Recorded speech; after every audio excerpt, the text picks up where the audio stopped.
le témoignage du combat spirituel. Je suis un chrétien, et j'habite dans la ville de Québec au Canada. Je vais rendre compte de mes expériences.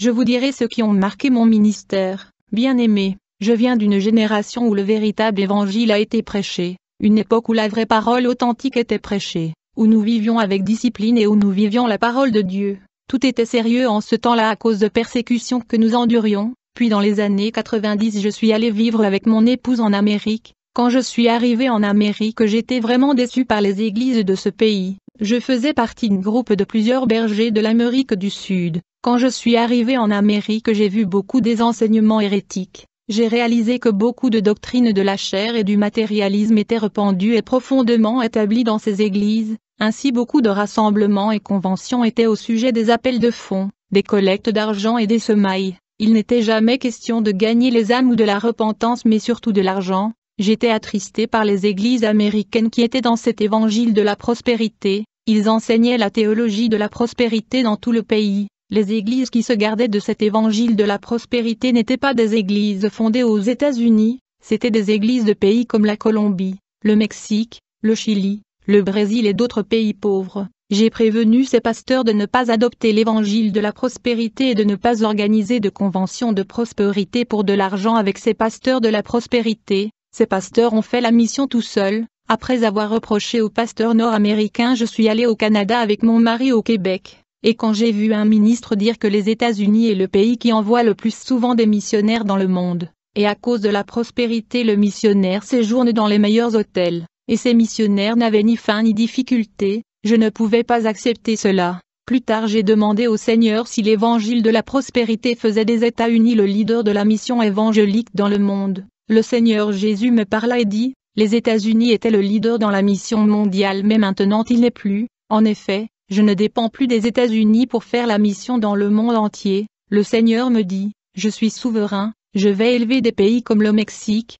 la Turquie, l'Équateur, le Chili, le Brésil et l'Uruguay pour faire le reste des missions dans le monde. Vous qui êtes de ces pays, vous êtes en train d'être préparés pour que demain vous puissiez être parmi les missionnaires des pays que je prépare. Je vais utiliser les pays pauvres pour achever la mission que les pays riches n'ont pas achevée. Je vais hausser les humbles et battre les exaltés. Je vais confondre les sages. Plus tard, alors que j'étais une fois en train de prier Dieu et intercéder pour mon pays, la Russie et toute l'Europe, dans ma prière j'ai dit au Seigneur, le réveil avait commencé en Europe par Luther. Vous avez utilisé cet homme pour ouvrir les yeux du peuple et il a traduit la Bible pour que les autres comprennent. Mais aujourd'hui je dis aux frères que les grandes cathédrales doivent recevoir des foules car ils sont maintenant vides, alors que j'ai intercédé pour les églises. Le Seigneur me donna une vision de l'évolution de l'église. Dans cette vision j'ai vu un boule de feu. Cette boule de feu a commencé son voyage et son trajet depuis le continent européen, mais je constatais que cette boule de feu s'éloignait de l'Europe.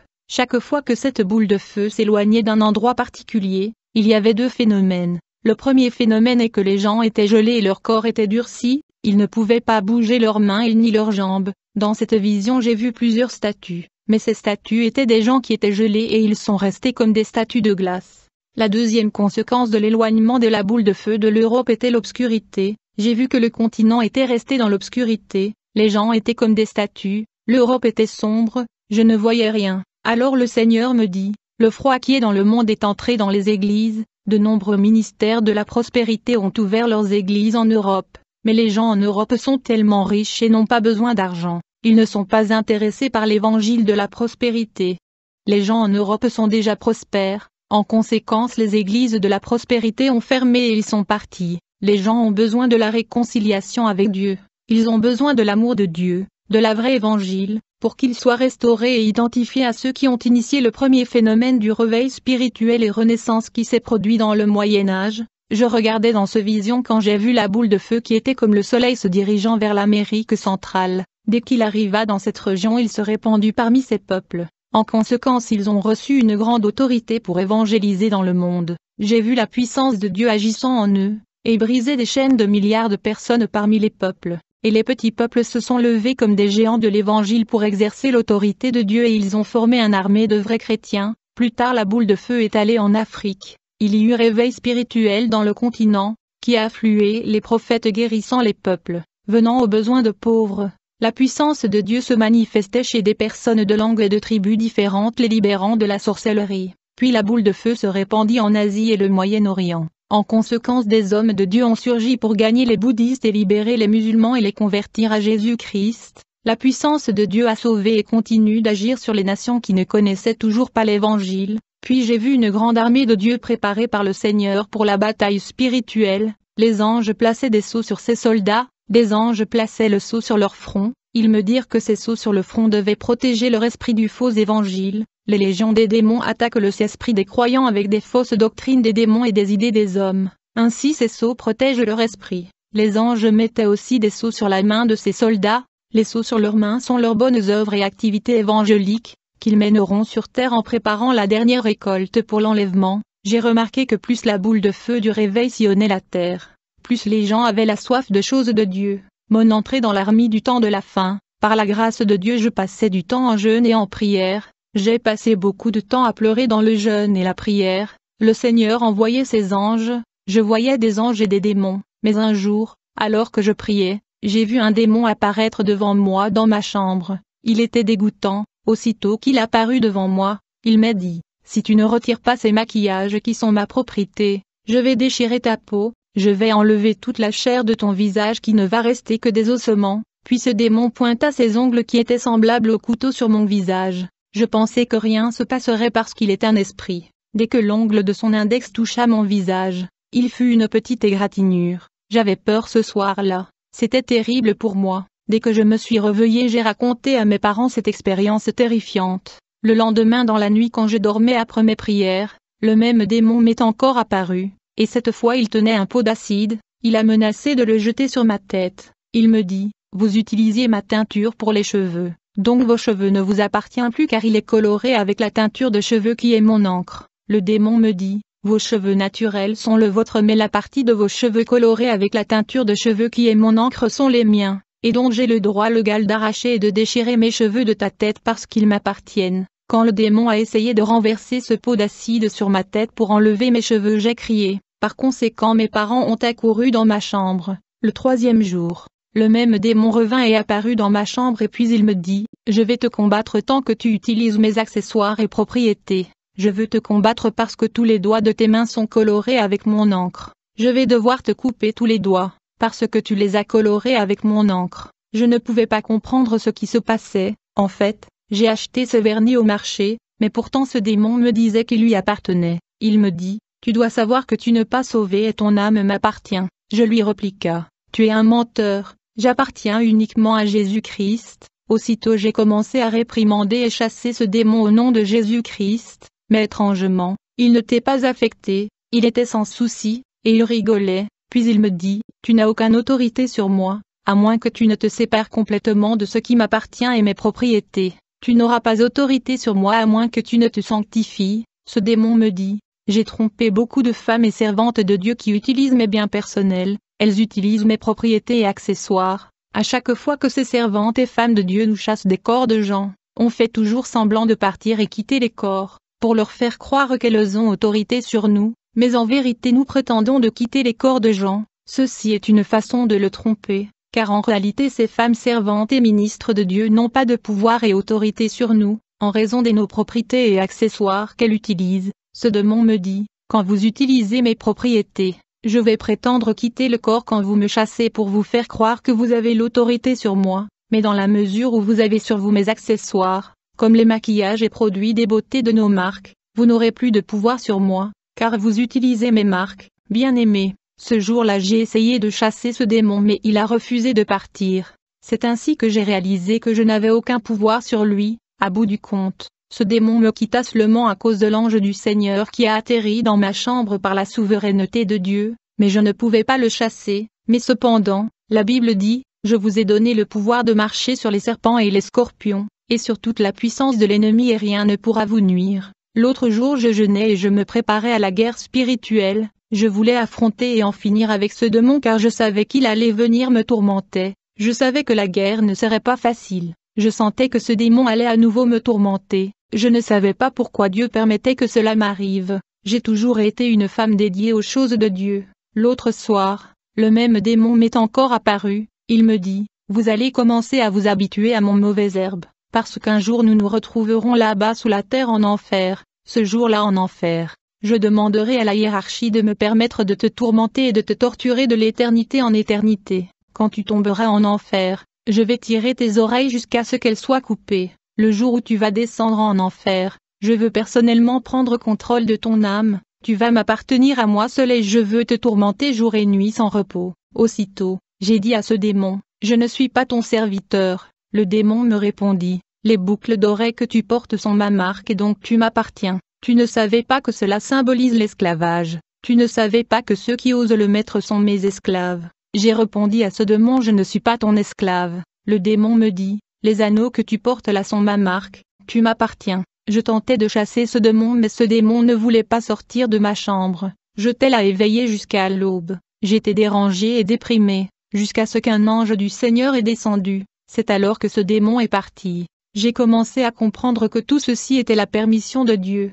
Il voulait m'apprendre une leçon, et je ne voulais pas comprendre que mon autorité spirituelle était affectée en raison de l'utilisation des accessoires de beauté qui sont les propriétés et biens privés de l'ennemi. Je ne pouvais pas comprendre combien j'aurais tant voulu me débarrasser de ce démon. Je ne comprenais pas ce que Dieu voulait me montrer. Ce jour-là quand je me suis réveillé, je savais que j'avais aucune autorité pour empêcher ce démon de venir encore dans ma chambre pour m'embêter. Je me disais en moi-même, ce démon n'arrête pas de me dire que mes produits de maquillage lui appartiennent, et ils sont sa propriété, pourtant les démons sont de menteurs, et je ne crois pas à ces paroles. En dépit de ceci, je veux tout de même essayer de retirer ces maquillages et produits artificiels et voir s'il y aura un changement, car le nom de Jésus que j'utilise contre ce démon ne marche pas. Ainsi donc, ce matin-là j'ai décidé de faire un test et de voir s'il y aura changement. J'ai pris les boucles d'oreilles, j'ai pris le kit de maquillage et la teinture des cheveux. Je fais sortir de ma maison tous ces produits de beauté, bien que je ne voulais pas croire en ce démon.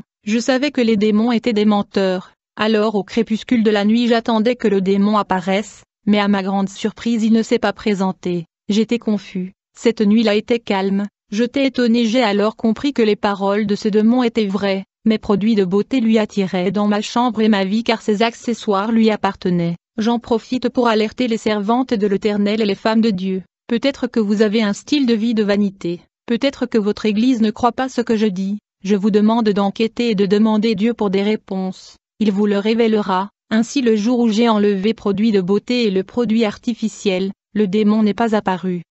Mais le Seigneur Jésus-Christ lui-même est apparu dans ma chambre à l'aube. Son corps était glorieux, il rayonnait de lumière. Mes yeux ne pouvaient pas regarder la lumière de son visage car il brillait et il couvrait mes yeux. Le Seigneur atténua la lumière de son corps pour que je puisse regarder sur son visage qui brillait. Puis le Seigneur Jésus me dit, « Ma fille, il est vrai que les démons sont des menteurs mais ce que ce diable vous a dit est vrai. » Jésus me dit, « Mon Père avait ordonné à ce démon de révéler l'erreur de votre vie. » Jésus me dit, « Je vous prépare à la guerre spirituelle et au combat. C'est pourquoi j'ai envoyé ce démon pour révéler votre erreur. » Jésus me dit, « Dans cette guerre spirituelle il ne suffit pas de faire le jeûne et prière. Il est impératif de vous sanctifier en enlevant tout dans votre corps et dans votre maison qui donne légalement droit ou la légalité aux démons. Vous ne devez pas permettre à l'ennemi d'avoir la légalité. » Jésus me dit, « Ma fille, vous devez apprendre que dans cette guerre il ne faut jamais baisser la garde en utilisant ce qui appartient aux démons car cela leur donne et augmente leur force contre vous. » Jésus dit, « Maintenant tu vas jeter tout ce qui est dans ta maison qui appartient à l'ennemi, afin de briser la légalité et la force que les démons ont sur ta vie. » Puis le Seigneur Jésus m'a montré une vision, dans laquelle une femme servante posait les mains sur les têtes des gens, et les gens tombaient au sol. J'ai vu cette servante de Dieu expulser des démons, et beaucoup de ces démons criaient et sortaient du corps des gens. Mais étrangement, j'ai vu que ces démons qui quittaient le corps des gens se tenaient du côté de ceux qui avaient été libérés. Ces démons qui prétendaient quitter le corps de gens rigolaient et se moquaient de la servante de Dieu. Je me suis rendu compte que quelque chose était très étrange. C'est alors que j'ai remarqué que la servante de Dieu avait des boucles d'oreilles, de maquillage. Ses lèvres étaient peintes avec du rouge à lèvres, et elle avait mis une robe serrée. Après que cette servante de Dieu avait fini de prier pour les gens, ces démons qui étaient encore à l'intérieur de cette église sont retournés dans le corps de gens qui pensaient être délivrés. Ces démons ont réussi à tromper la servante de Dieu qui n'avait plus de pouvoir sur eux, à cause des accessoires et de produits qui étaient leur propriété. Jésus me dit, c'est de cette façon que ces démons font croire aux servantes de Dieu qu'elles ont autorité sur eux. car s'ils refusaient de quitter le corps de Jean, les ministres vont chercher à comprendre pourquoi ces démons refusent de quitter le corps. Ainsi ces démons préféraient prétendre qu'ils ont quitté les corps de Jean, pour faire croire aux ministres servantes qu'elles ont autorité sur eux. Sinon ils chercheraient le Seigneur à savoir pourquoi les gens ne sont pas libérés. Ces démons savent que les prisonniers ne peuvent pas libérer les prisonniers. Les captifs ne peuvent pas libérer les captifs car ils sont tous dans la même situation. Seuls ceux qui sont libres qui ont le pouvoir de libérer les captifs. Afin de pouvoir libérer le prisonnier de Satan, vous devez être libre. Un prisonnier de Satan ne peut pas libérer un autre prisonnier de Satan parce qu'ils sont tous deux dans la même situation. Ils sont tous deux en prison. Satan a mis dans l'esprit de beaucoup de gens qu'ils étaient déjà libérés et sauvés, afin que ces personnes ne se libèrent pas du péché, meurent et se retrouvent en enfer. Jésus me dit, beaucoup de ces gens sous-estiment les pouvoirs des choses de ce monde. Ils pensent qu'ils peuvent utiliser mon nom et les démons leur seront soumis comme ça. Quand tu vis dans le péché, tu ouvres la porte et les espaces pour les démons dans votre vie. Dans ces conditions, vous ne pouvez pas utiliser simplement mon nom et s'attendre à ce que les forces du mal se soumettent. Jésus me dit, je donne autorité à mes disciples qui demeurent dans ma parole et font ma volonté. Je ne donne pas autorité aux rebelles qui vivent comme ils veulent. Beaucoup vivent dans la rébellion mais ils veulent utiliser mon nom pour s'imposer sur les démons, alors qu'il entretient les péchés qui sont la propriétaire du diable. Jésus me dit, ma fille, je te dis aujourd'hui que je vous donne le pouvoir de marcher sur le scorpion et les serpents. Les démons vont vous obéir quand vous les expulsez. Ils ne vont pas vous tromper comme ils ont trompé cette servante qui avait leurs biens et accessoires.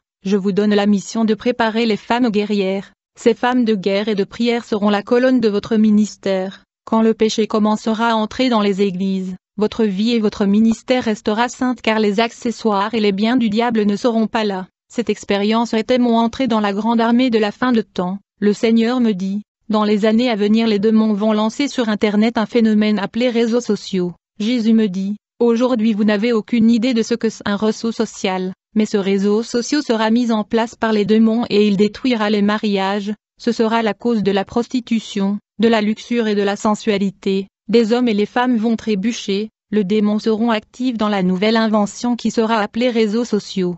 À l'époque je ne comprenais pas ce que Jésus disait quand il parlait de réseaux sociaux, mais maintenant je peux expliquer mieux la révélation du Seigneur Jésus. Dans une autre vision, j'ai vu de grands sorciers effectuer des travaux de magie noire pour détruire les églises, j'ai vu des maisons bombardées par de mauvais sorts de la sorcellerie. Il y avait un nombre de chrétiens ensorcelés, j'ai observé de frères qui étaient affectés par ces envoûtements et mauvais sorts. Le Seigneur me fit voir que leurs vêtements étaient tachetés par le péché, ils avaient souillé leurs vêtements blancs. Et donc les sorciers pouvaient atteindre les frères qui ne vivaient pas une vie sainte. Ceux qui avaient ces vêtements sales souillés à cause du péché étaient atteints par l'ennemi, car le péché est la légalité du monde de Satan sur la vie des chrétiens. J'ai vu des mauvais sorts et des envoûtements qui déviaient certains chrétiens et prenaient d'autres directions, et quand j'ai regardé ces chrétiens j'ai vu qu'ils étaient habillés d'une armure semblable aux guerriers de la Rome antique.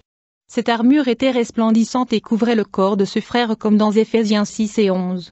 Je vous dis que la sorcellerie va atteindre les croyants qui ne vivent pas l'évangile de la vérité et qui ne sont pas couverts du sang de Jésus. La sorcellerie ne peut pas pénétrer ceux qui portent l'armure de la parole et vivent l'évangile de la sainteté et marchent sur la voie de Dieu. Le diable peut toucher les biens des enfants de Dieu qui ne marchent pas dans la sanctification, mais ne peut pas toucher la vie d'un enfant de Dieu. Vous êtes morts et votre vie est cachée avec Christ en Dieu. Dans Nombre 22 et 12 Dieu dit personne ne peut maudire celui que Dieu a béni.